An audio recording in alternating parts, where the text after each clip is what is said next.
ലാലേട്ടന്റെ ആദ്യത്തെ സംവിധാന സംരംഭം Barroz Guardian of Treasures 3D December 25-ാം തീയതി റിലീസ് ആവാണ്.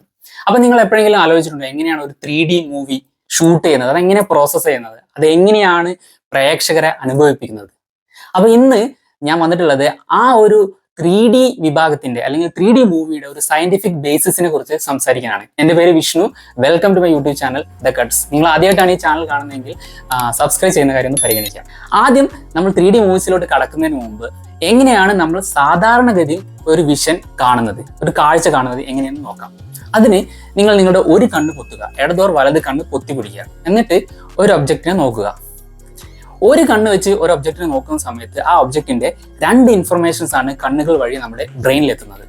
അതിന്റെ ഹൈറ്റും അതിന്റെ വിഡ്ത്തും. ഈ രണ്ട് ഇൻഫർമേഷൻ വെച്ച് നമുക്ക് ബ്രെയിൻ പ്രോസസ് ചെയ്ത് തരുന്ന ഇമേജ് 2D ആയിരിക്കും. അതായത് നമ്മൾ ചുറ്റും നോക്കുമ്പോൾ അതൊരു ഫോട്ടോയിലൊക്കെ നോക്കുന്ന പോലെയുള്ള ഒരു ഫീല് നമുക്ക് കിട്ടുള്ളൂ. അവിടെ എന്തോ ഒരു സാധനം മിസ്സിംഗ് ആണ്.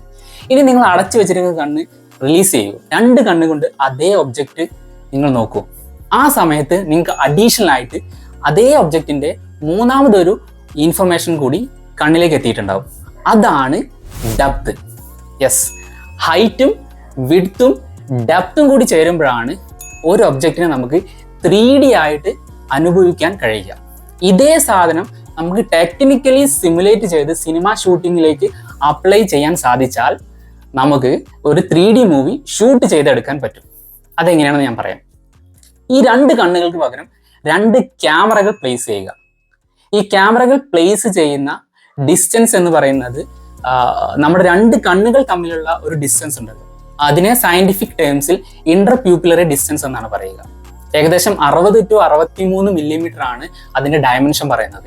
അതേ ഒരു ഡയമെൻഷനെ കറസ്പോണ്ടിങ് ആയിട്ടുള്ള ഒരു ഡിസ്റ്റൻസിൽ രണ്ട് ക്യാമറ വെച്ച് ഒരേ സീൻ ഷൂട്ട് ചെയ്ത് കഴിഞ്ഞാൽ നിങ്ങൾക്ക് 3D മൂവി ഷൂട്ടിംഗ് പ്രോസസ് കഴിഞ്ഞു എന്ന് വേണമെങ്കിൽ പറയാം.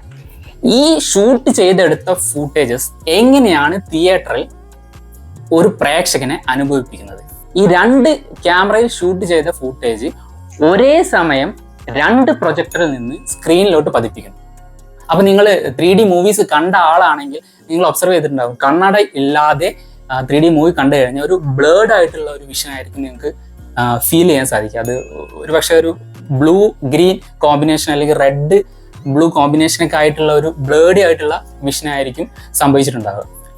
ഈ വിഷൻ എങ്ങനെയാണ് പ്രേക്ഷകന് 3D ആയിട്ട് ഫീൽ ചെയ്യുന്നത്? അത് പ്രേക്ഷകനെ അനുഭവിപ്പിക്കാൻ വേണ്ടി ഉപയോഗിക്കുന്ന ടൂളാണ് 3D ഗ്ലാസസ്.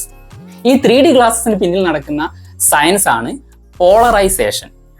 നമ്മൾ സാധാരണ ഒരു ലൈറ്റ്, നമ്മുടെ വീട്ടിലുള്ള ബൾബിന്റെ ലൈറ്റ് അല്ലെങ്കിൽ സ്ട്രീറ്റ് ലൈറ്റിന്റെ ലൈറ്റ്, അതും അല്ലെങ്കിൽ നമ്മുടെ സൂര്യനിൽ നിന്ന് ഡയറക്റ്റ് വരുന്ന ലൈറ്റ്, ഈ ലൈറ്റുകളെല്ലാം അൺപോളറൈസ്ഡ് ലൈറ്റ് ആയിട്ടാണ് കൺസിഡർ ചെയ്യുന്നത്. അതായത് പല ഡയറക്ഷനിൽ സ്കാറ്റേർഡ് ആയിട്ട് മൂവ് ചെയ്യുന്ന ലൈറ്റുകൾ.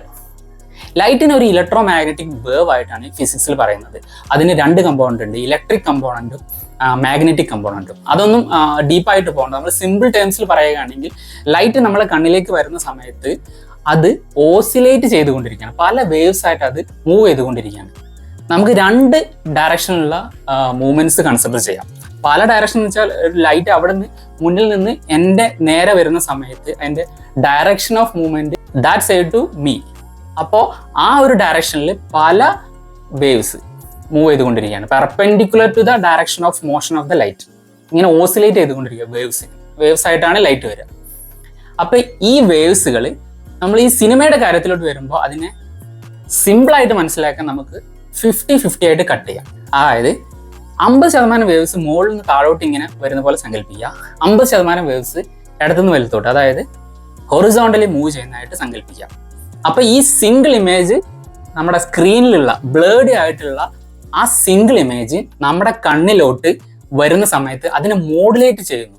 സിമ്പിളായിട്ട് പറയുകയാണെങ്കിൽ അതിനെ ഫിൽട്ടർ ചെയ്ത് ഓരോ കണ്ണിലോട്ടും ഓരോ തരത്തിൽ ഓസിലേറ്റ് ചെയ്യുന്ന വേവ്സ് എത്തിക്കാൻ സാധിച്ചാൽ നമ്മുടെ ബ്രെയിൻ അത് പ്രോസസ്സ് ചെയ്ത് വരുന്ന സമയത്ത് നമുക്ക് ആ വിഷ്വല് 3D ആയിട്ട് കാണാൻ പറ്റും.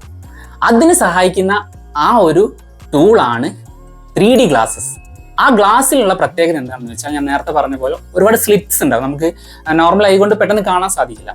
ആ ഗ്ലാസ് പോളറൈസേഴ്സ് എന്നാണ് അറിയപ്പെടുന്നത്. ആ സ്ലിറ്റ്സ് വഴി ഇടത് കണ്ണിൽ സങ്കല്പിക്കുകയാണെങ്കിൽ മുകളിൽ നിന്ന് താഴോട്ട് വെർട്ടിക്കലി ഓസിലേറ്റ് ചെയ്യുന്ന വേവ്സ് മാത്രം പാസ് ചെയ്യാൻ സമ്മതിക്കുന്ന തരത്തിലുള്ള സ്ലിറ്റുകളായിരിക്കും ഇടത് കണ്ണിലുള്ള പോളറൈസറിന് ഉണ്ടാവുക.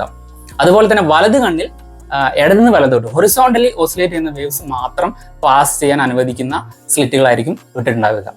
അപ്പോൾ ഇത് രണ്ടും ജോയിൻ്റ് ആയിട്ട് നമ്മുടെ ബ്രെയിനിൽ വിഷ്വൽ കോർട്ടക്സിൽ എത്തുന്ന സമയത്ത് അത് പ്രോസസ്സ് ചെയ്ത് വരുമ്പോൾ നമുക്ക് ഫീൽ ചെയ്യുന്ന, അല്ലെങ്കിൽ നമ്മൾ ബ്രെയിന് നമ്മളെ പറ്റിക്കുകയാണെന്ന് വേണമെങ്കിൽ പറയാം, നമുക്ക് തരുന്ന ഒരു ഇല്യൂഷൻ ആയിരിക്കും ആ 3D എഫക്റ്റ്. അങ്ങനെ ഒരു 2D image on the screen നമുക്ക് 3D ഇമേജ് ആയിട്ട് അല്ലെങ്കിൽ 3D മൂവി ആയിട്ട് ഫീൽ ചെയ്യാൻ സാധിക്കും. എന്താ അല്ലേ സയൻസിന്റെ ഒരു വളർച്ച. ഇന്നത്തെ കാലത്ത് ഒരുപാട് ഡിഫറെന്റ് ടൈപ്സ് ഓഫ് പോളറൈസേഴ്സ് ഉണ്ട്.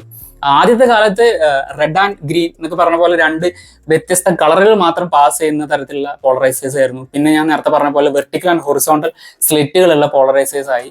ഇപ്പോൾ ലേറ്റസ്റ്റ് ആയിട്ട് ഷട്ടറുകളുള്ള 3D ഗ്ലാസ്സസ് ഉണ്ട്. അതായത് സർക്കുലർ വേവ്സിനെ അലോ ചെയ്യുന്ന തരത്തിൽ സ്പീഡിൽ മൂവ് ചെയ്യുന്ന ഷട്ടേഴ്സ് ഉള്ള ഗ്ലാസ്സസ്. അതിനെക്കുറിച്ചൊന്നും ഡീപ്പായിട്ട് പോകുന്നില്ല. അപ്പോൾ ഇങ്ങനെയാണ് ഒരു 2D ഫിലിം നമുക്ക് 3D ആയിട്ട് അനുഭവിക്കാൻ സയൻസ് നമ്മളെ ഹെൽപ്പ് ചെയ്യുന്നത്. ഇതുപോലുള്ള ഇൻഫോർമേറ്റീവ് വീഡിയോസ് ഇനിയും നിങ്ങൾക്ക് വേണമെന്നുണ്ടെങ്കിൽ താഴെ കമന്റ് ബോക്സിൽ കമന്റ് ചെയ്യുക. പിന്നെ എൻ്റെ ചാനൽ സബ്സ്ക്രൈബ് ചെയ്യുന്ന കാര്യം കൂടി പരിഗണിക്കുക. മറ്റൊരു വീഡിയോ ആയിട്ട് വീണ്ടും കാണാം. ബൈ.